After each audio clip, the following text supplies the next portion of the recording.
Hey guys, welcome to another episode in the deep playthrough of Gran Turismo 4. We are doing the license test, one actually that I'm a little bit anxious about. It's a rally course. I've never been very good at rallying in this game, although the earlier license tests, they were not that hard, except one tricky corner, but now we have to do a full lap of the Grand Canyon. And I remember from way back, like 19 years ago or 20 years ago when I played the game, almost 20 years ago, that's there was one test or mission event with a Subaru Impreza on the Grand Canyon, and I think it was 1 or 2 full laps, and it really took me ages to get that one gold. And it apparently, I was afraid that it would be in this super license test that we're doing now, but we're driving a different car, so I'm not sure. I thought it was GT4 as well. Maybe it's a mission event later on, like or the extreme events, I think, that are also one lap races. It could still pop up there, but apparently not in the license test section. So maybe I misremembered and it was in Gran Turismo 4 Prologue. Or maybe it was, no, it was not in Gran Turismo 3 because that didn't have, I think, Grand Canyon. So yeah, I'm still super anxious about that one in the Subaru Impreza, but just as much anxious about this one. This is in an older Toyota car. And we have to do a one lap attack in the super license test, and yeah, hopefully the time will not be that hard. At least this one is not as ingrained in my memory. I didn't remember this one at all, this car on that track, as the Subaru one, so hopefully it's a little bit less hard. Also happy to note that a couple of episodes ago, episode 51, I did the last mission. How is it called? Mission event? Or I don't even remember. I'm such an idiot. I should stop calling myself an idiot. That's also annoying. Here, driving missions it's called. I did the last one, the Nürburgring one, with the Mercedes SLR McLaren. You have to start with more than 2 minutes delay. And it ended up taking me, in total, the episode was 5.5 hours, 94 gigabytes. And I was expecting indeed that it would process very slowly because it's such a huge file. So I already published it while it was still 360p with a little comment like, okay, it's still being processed. But it never got higher than 360p, so I decided, I think it was yesterday or the day before, but I think maybe even only yesterday, I decided to re-upload it. And it's super weird. Sometimes YouTube is super fast because within a day or max a day and a half or maybe 2 days, it processed fully 94 gigabytes to 4K. So that mission is now that episode is now available like all the others in 4K, despite being like, what's that? 5 times 60 minutes, 300 minutes. Normally I do 45-minute episodes, so that's like more than 7 times as long as a regular episode, if my math is correct. How much is 7 times 45? That's 280. 30, yeah, it's a little bit over 300 minutes. And let's say that the episode was 5 times 60, that's also 300 minutes. Yeah, so it's 7 times longer than a regular episode, and somehow it processed very quickly to 4K. So I put like a timer on 45 minutes, often I exceed it. But the purpose of that is to make the processing be more stable, because I know that if it's longer, bigger file sizes, that it can take a long time. But yeah, with HDR you really have to cap the file size, because otherwise sometimes it does get processed to 4K, but not to HDR. It stays in SDR, standard dynamic range. But yeah, this is an SDR recording anyway, so the 45-minute marker that I was used to use from HDR recordings, I can really exceed it by quite a lot, even exceed it by 7 times, and it's still getting processed to 4K, although admittedly less stable, because the earlier attempt didn't get past 360p at all. But yeah, so exceeding 45 minutes a bit is no problem for getting it to 4K on YouTube. So that was my learning moment I wanted to share, but now let's get into where we were. God damn it. Totally distracted, and yeah, I'm really a little bit, as mentioned, anxious that this one will be very hard. I don't remember the full course. We did do a license test on part of the course, I think, which was quite tricky, the first couple of corners, I think. And it's a long track, god damn it. Alright, let's now do a timed lap of the Grand Canyon course, a long dirt track. You'll need plenty of concentration to complete this 3.5 kilometer circuit. The key point here is the section near the cliffs. There are many corners where you'll need to slide the car, so car control is vital in establishing a good lap time. The important thing to remember when sliding your car are braking and lifting of the throttle. The tight part at the end of the cliff section can make or break your run. Getting too flashy with your driving may result in loss of time, so be as efficient as possible. Alright, yeah. This could be a lesson in frustration management. But again, I don't remember this one at all, so maybe it's not that hard, I don't know. Let's first do a couple of practice runs. Here, I really don't remember it. Alright, I will go a bit slow because I have no clue where the track goes. This is all pretty wide open. This is a 90-degree corner. I think this is where the earlier test was. Yes. Really hard test. I don't know exactly which license, maybe IA or something, but it was hard, I can tell you. Alright, now we get to the cliff section. I think this is what the description was talking about.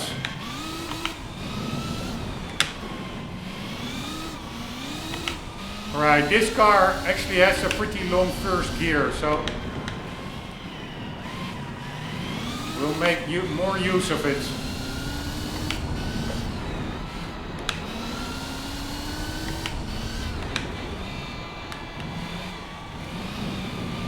Right, at the end it's only a 90-degree corner. This one is also wide open.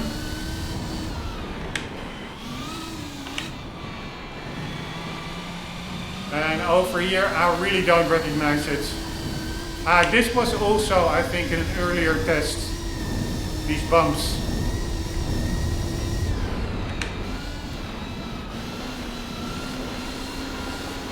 Car is pretty controllable, I have to say. And to be honest, it's quite enjoyable. But there will also be indeed a tight section over here. I think through some,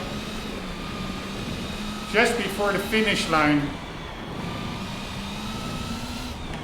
I think this one also came by in an earlier license test. So there were quite some license tests here actually.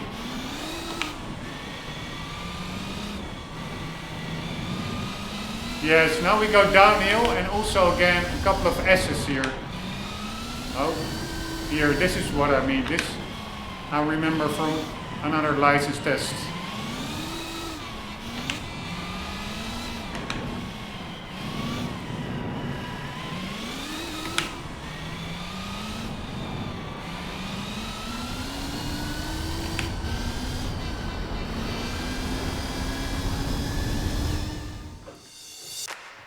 Alright, it was, yeah, at least a finish.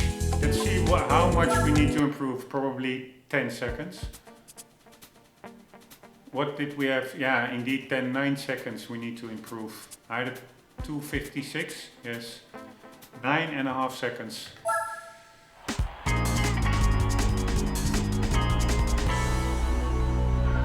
Alright, but I really didn't know the track that well, so there's a lot of time left on the table.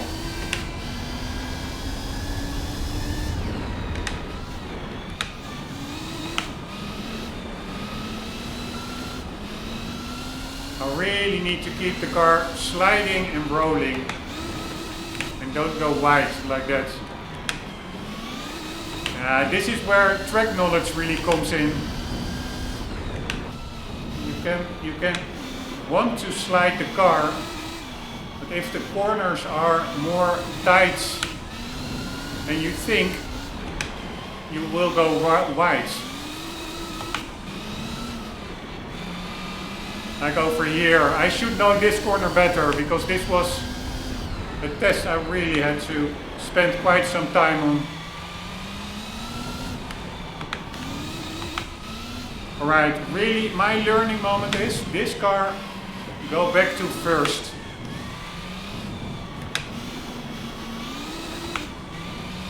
Because in seconds, low RPM in seconds, it doesn't have a lot of grunts.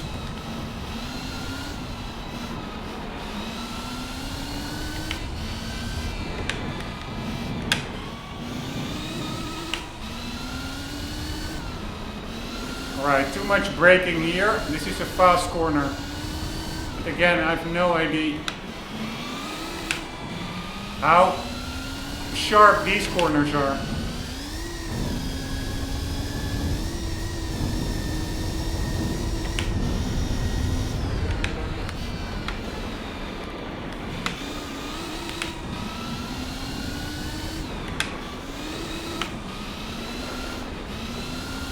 Alright, this one I could have taken much quicker. This slide also not the best. Man, this car really is slow in second gear.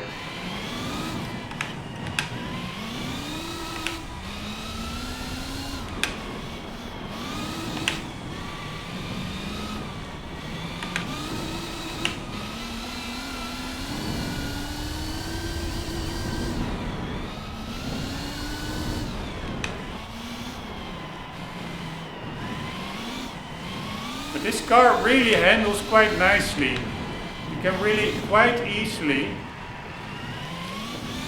swing the rear around without going in a circle. Oh, but this really was hardly any better, god damn it. Or was it? We needed 9.5 seconds. And now we need, yeah, 8.5. Or maybe my math is not totally right. What did I have before? I don't even remember.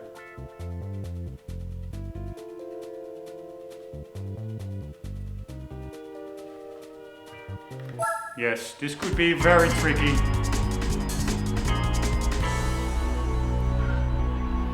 I really need to just get to know the course, get to know the corners where you don't need to brake as much.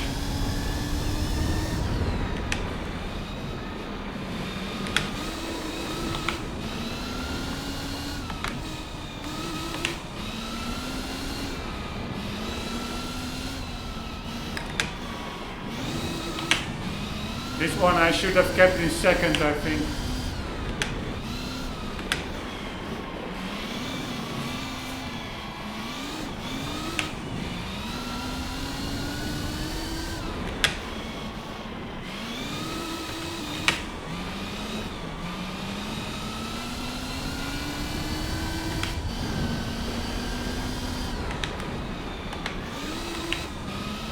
This one,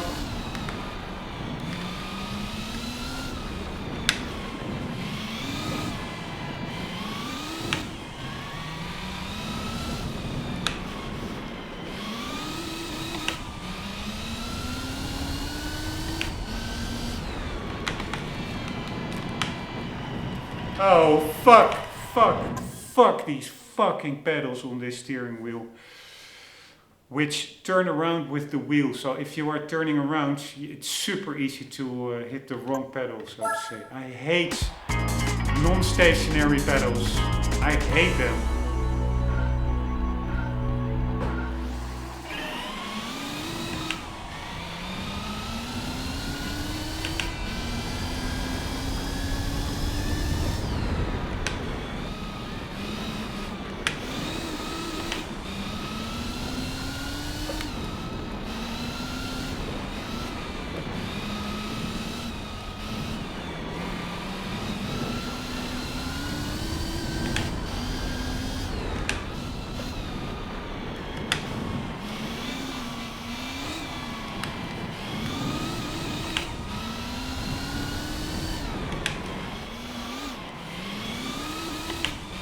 Alright, totally screwed up that one. Fuck me. It's an important corner.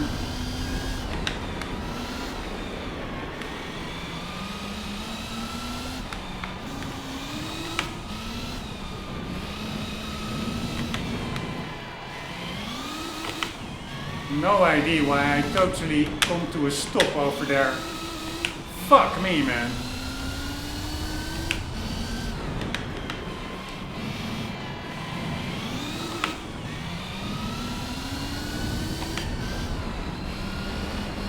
Right, no need to brake there. Being overly cautious. But yeah, it's all still.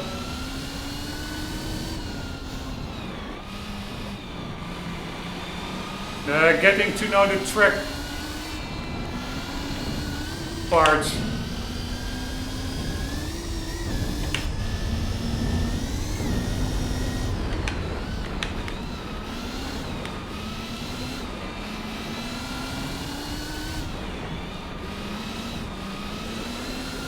Alright, nice. Keep it in second over there. That's important.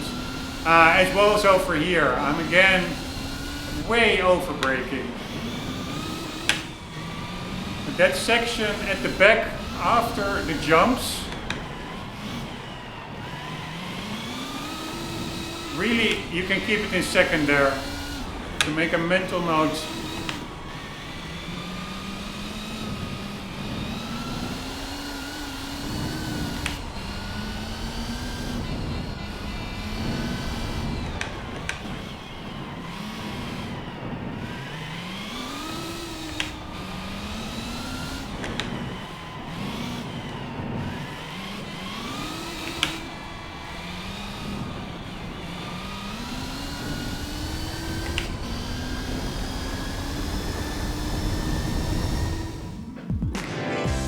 Alright, that was a nice improvement, and actually we're quite close, I would say. 2:56. Yeah, we only need 3.5 seconds. I mean, again, it was not the best ride ever, I would say. And I could be misjudging it. Maybe 3 seconds is a lot, but yeah, it's quite a long track, and I still don't feel I know it that well. So.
Forget that right-hander is sharper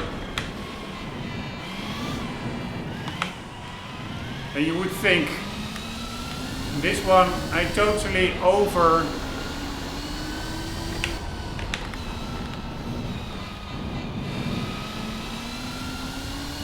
braked.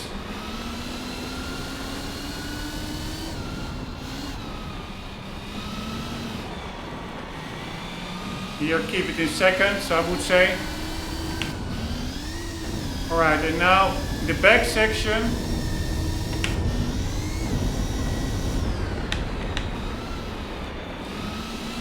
Keep it in seconds.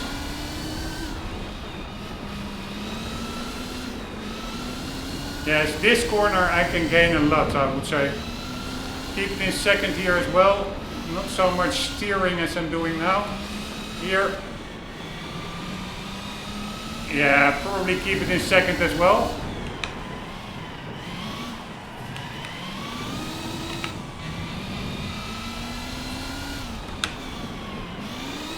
This one I'm not so sure about.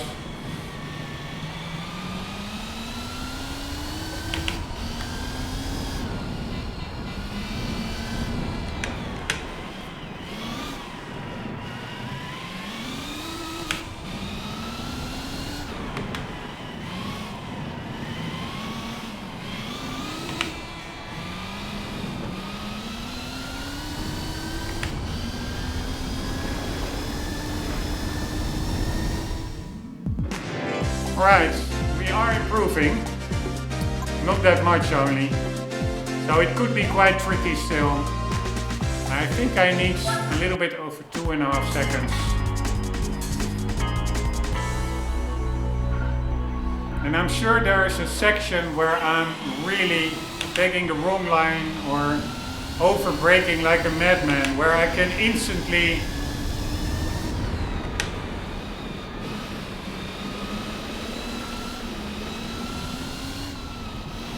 gain like a second.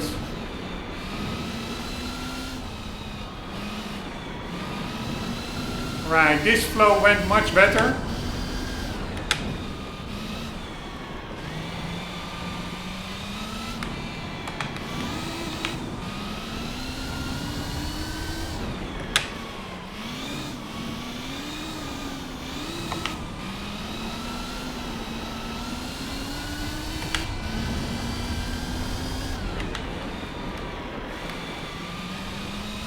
This one I think I'm still over braking quite a lot.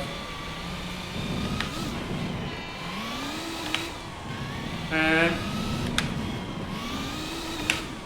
this one I also always hit the fence. Now I didn't.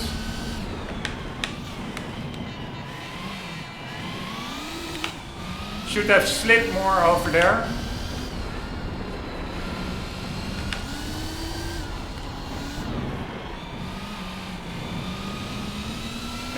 Too slow through here. This is, I think, indeed what the description says. The corner where you can make a lot of, or the section where you can make up a lot of time. Because it's quite long.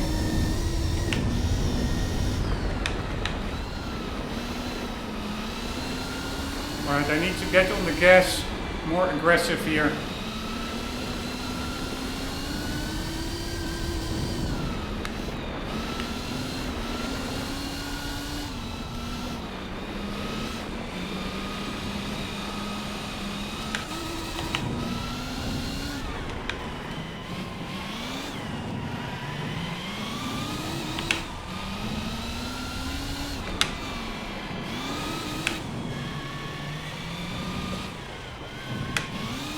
Alright, screw that one up. God damn it. Too much braking here. Alright, this is not a better time. I'm confident.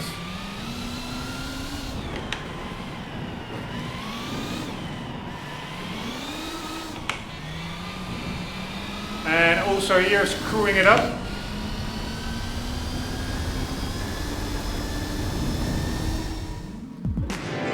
But it was a better time after all, so less than 2 seconds, and there were for sure areas where I could improve, so pretty nice. Hopefully it's not that hard, this one, Because I really remember that earlier.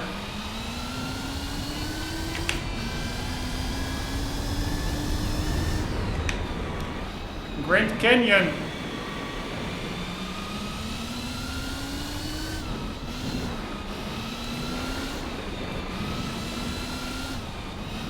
Tests to be so much harder. I really was stuck on it for ages.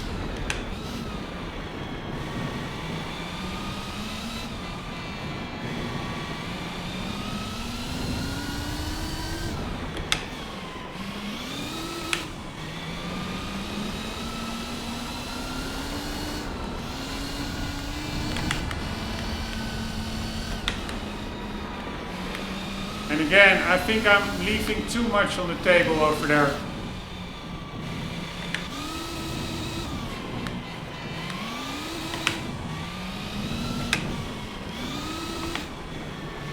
And again, this corner, fucking it up.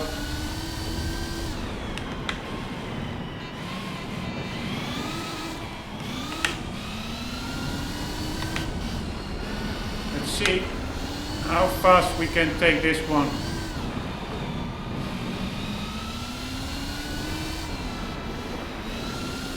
This is where you really, I would say, can gain a lot.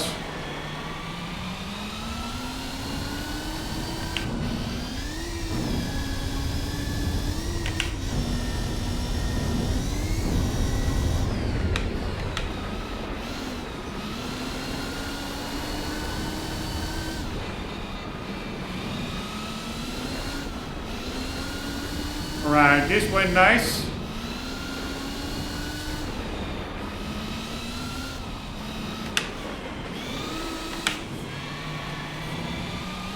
Not sure I needed to go back to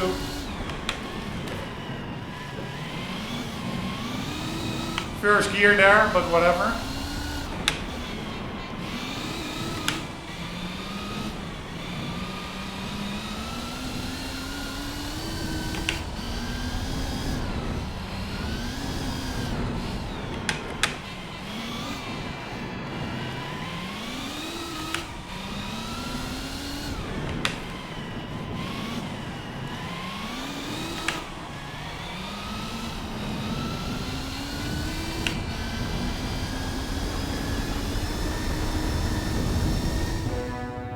No way! No way!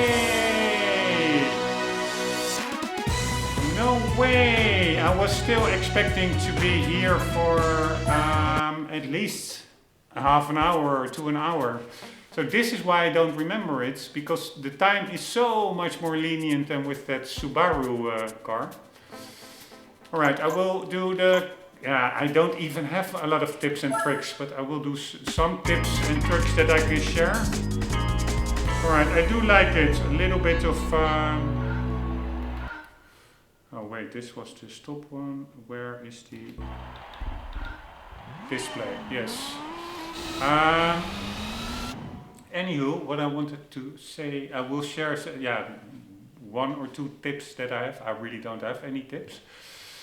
But I'm happy that I did make some progress at least, without spending another 5 hours on one track hitting a wall, but probably that will come soon enough again anyways. But it's a pretty fun car track combination, I must say, and the time is really not that strict.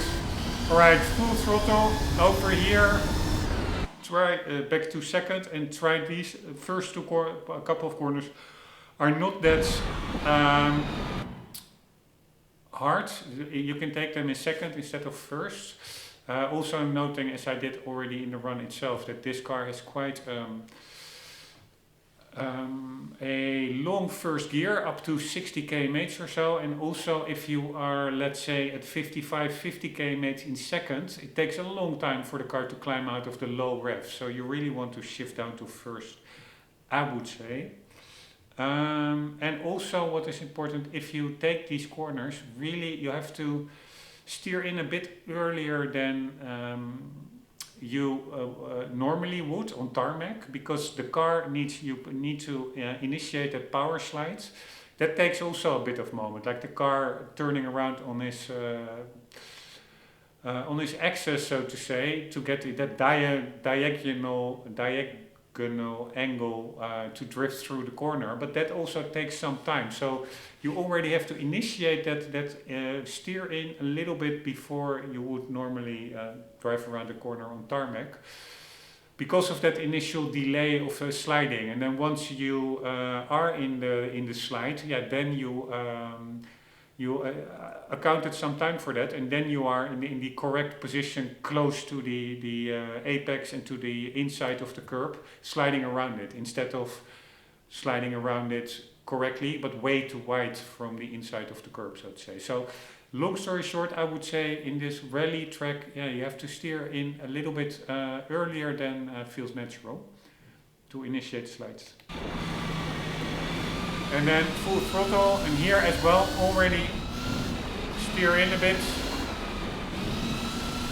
This one, same. These are all a little bit the same. Keep it in second, because you go downhill, so gravity helps you with acceleration. No need to get back to first. I think you will only lose time because of the delay it takes to shift gears. This one is a little bit more tight. So normally I could also went back to first, but this time I kept it in second. And I cannot rewind a bit. That's unfortunate. I was curious how fast I went through that corner. I do think it was a little bit above 60 km/h, so it makes sense to keep it in second, I would say. This is a corner where there's, in my view, a very hard license test earlier in the game, so I was familiar with the corner already, but again, steering a bit earlier, try to power slide through, and I took it not at all as good as you need to take it in that license test, because I go wide here and I bump to the left of the track. I think you really need to have a better grip, slide, speed, angle, momentum, because then with full throttle you can, I think, clear that corner much more cleanly than I did now. Here. This corner, I have the feeling I never took it well enough. I always tend to go wide here. Probably I should indeed hug the inside better. I did that quite good, or maybe too much a little bit. I see a lot of room on the right side that I probably could have used to keep a higher speed. Go a bit wider, but keep higher speed, and that also positions you better, a little bit wider angle of attack towards the next corner, so to say. So I screwed up this one. And then over here again, all these corners are a little bit similar. These are, this is the first of 3 tight one gear corners. This one is tricky. It is, you think, oh, this could probably be, or at least I thought, like a second gear right-hander. But this one is tricky. I think it tightens up mid-corner. So you can really easily bounce, go wide, bounce defensing. So you really want to steer in earlier, go back to first. And then because you want to stay more to the right, because then you can really power out in a straight line on this little mini straight. So I also screwed up this one. I bumped the fence slightly. I nudged it. It's not what you want. This one is very similar to the earlier, the before last corner, the first gear left-hander, except this one I think is a little bit maybe higher speed approach. For the rest, more or less the same. And this is where the game's description says that you can gain a lot of time, and that is probably indeed the case near the cliffs, because it is pretty long flowing pieces, sections, and that means you can get a higher speed, and higher speed equals you could gain a lot of time more quickly. I never really felt in control here, but not too bad, just sliding, lifting off, braking a bit, sliding around. This one, keep it in second. Try to keep the car rolling, get on the gas as early as possible, because then you have again quite a straight ahead. with 3 or 4 bumps, I think 3, which you just take full throttle.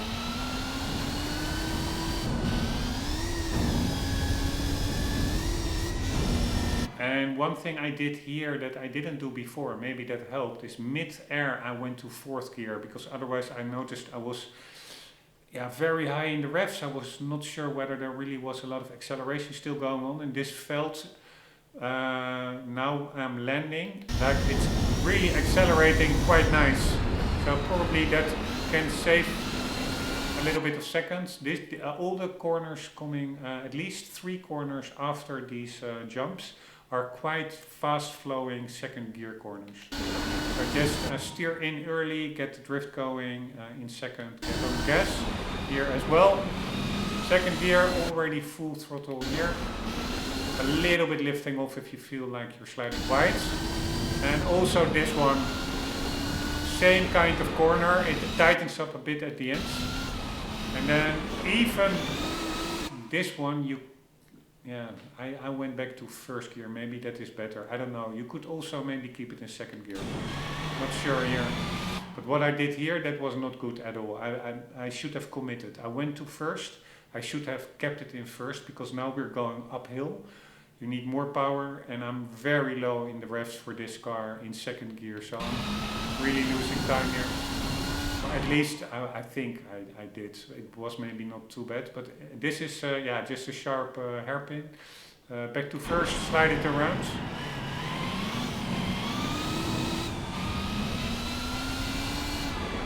And this one I also tend to go back to 1st. You could maybe keep it in 2nd, and this one you can cut get close to the that little dirt patch to the right here near the fence. So that you can get on the throttle as soon as possible. Here I brake slightly, I'm not even sure, probably I'm over braking a bit. Maybe only lifting off helps as well.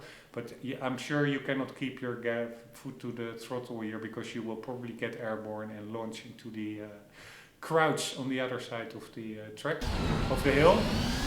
And then over here, again, 2 pretty fun tight 1st gear corners, right and left. And then this one is a bit more quicker. It's hug the inside of the right hand corner, so you get as quickly as possible a straight line to accelerate out with, your car pointed in the right direction. And this is all just full throttle towards the finish line.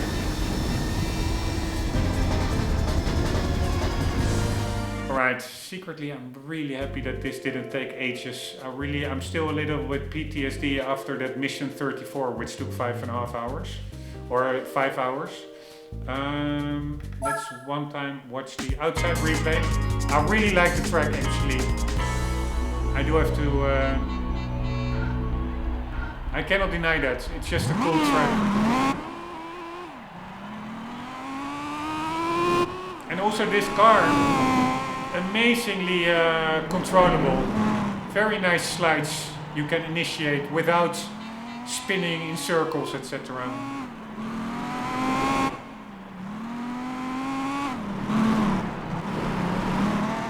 Man, such a cool track. All this variation is missing from modern GT games. There's so much more monotone in modern games.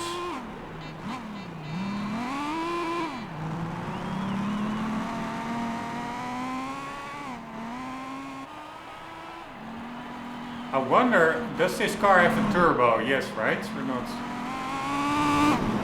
Does it say anything at the back? I cannot read it.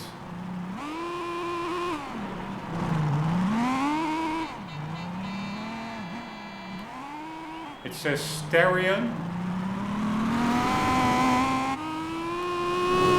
Wonder whether it says like turbo at the back. Or says it turbo on the sides. There are like a couple of white letters on the right side.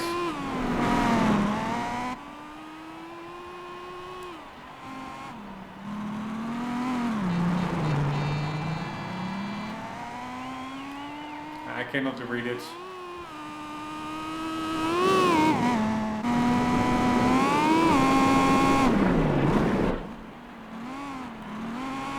No, it says Mitsubishi on the right. Anyways, let's enjoy the track. The color tone, everything, it feels really, it's just realistic, not overly saturated like modern games. I like this so much better. Even GT6 went the oversaturation route. I really never could get into that game because of that. The oversaturation. Just to make it appeal to the masses who demands popping colors. No, you want colors that resemble reality as much as possible. Not Mario Brothers. It bugs me so much that I actually made a mod, still Nexus mods.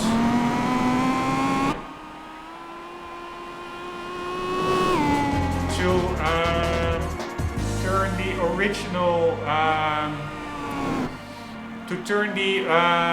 upgraded Skyrim, because Skyrim had the exact same problem as GT6. They totally oversaturated. I made a mod where I brought back the original Skyrim's color palette. I copy pasted all the original values back in. So much more atmospheric and immersive. And that whole, everything is going backward in gaming. I would not surprise me if I continue to play older games, because new games, they just suck. They absolutely suck. Political messages, ESG pumped into them. They totally lost their unique character and challenge, so to say. But yeah, sorry, that's just an old man ranting. Really happy with this one. Let's see what the next one brings. And also, I'm just curious whether this car had a turbo. It felt like there was turbo lag, but it could also be just a laggy 4-cylinder. So we do a Starion. I'm quickly Googling it. Starion 1984 rally car. And then we go to, not images, is there, oh my god. The Lost Group B rally car.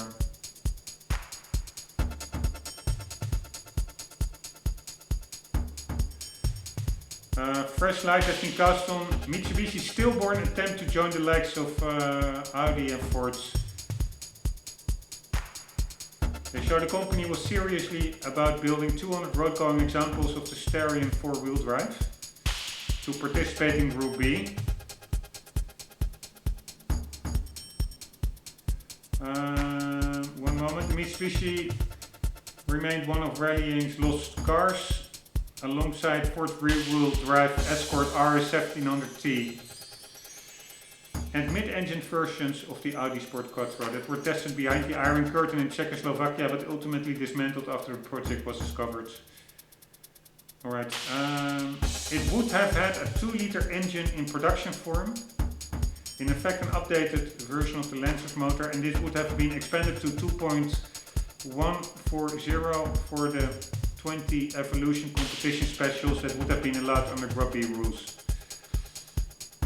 The engine is estimated to have had around 350 horsepower and extensive use of carbon fiber, reduced the weight to 1000 kilograms. Alright, but what about turbo, people? Alright, I do find in page turbo. Conceived as the follow-up of the rear drive Lancer 2000 Turbo, the Starion 4-wheel was developed by Rally Art. Oh goddammit, sorry. I clicked it away.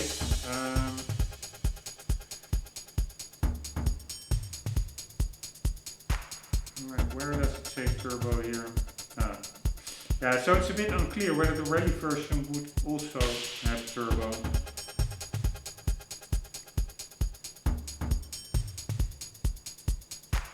Yeah, built for Group B. 1984 Mitsubishi Starion 4-wheel drive 4G63 turbo.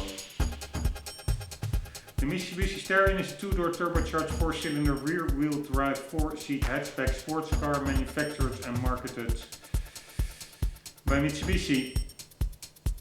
Alright, let's do rally here. Find in page. Rally. Oh wait, it also says a naturally aspirated version known as the GX was offered in the Japanese market.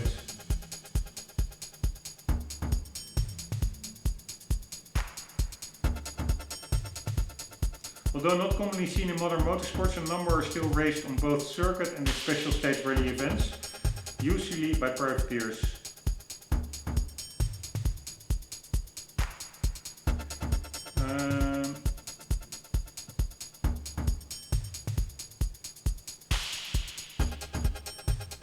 One moment, almost done.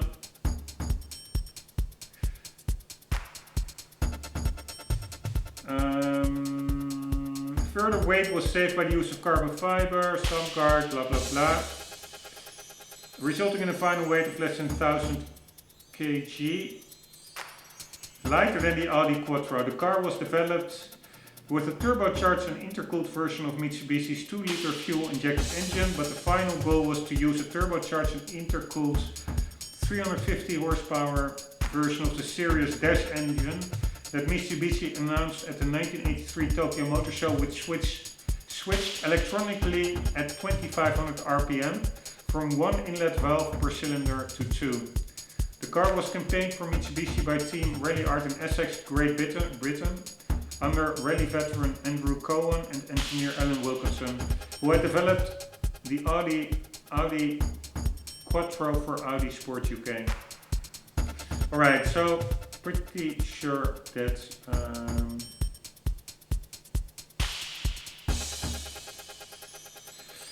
it had a turbo. So indeed it felt a bit turbo laggy. Anywho, let's see what the next episode brings. 1 lap time trial Opera Paris in the Renault. I know Opera quite well from the GT World Championship, where we had to do a 10 lap race. So yeah, it's a nice car track combination for the next episodes. Guys, hope you enjoyed. Hope to see you there. And for the meantime, do not forget, always do keep on gaming. Later.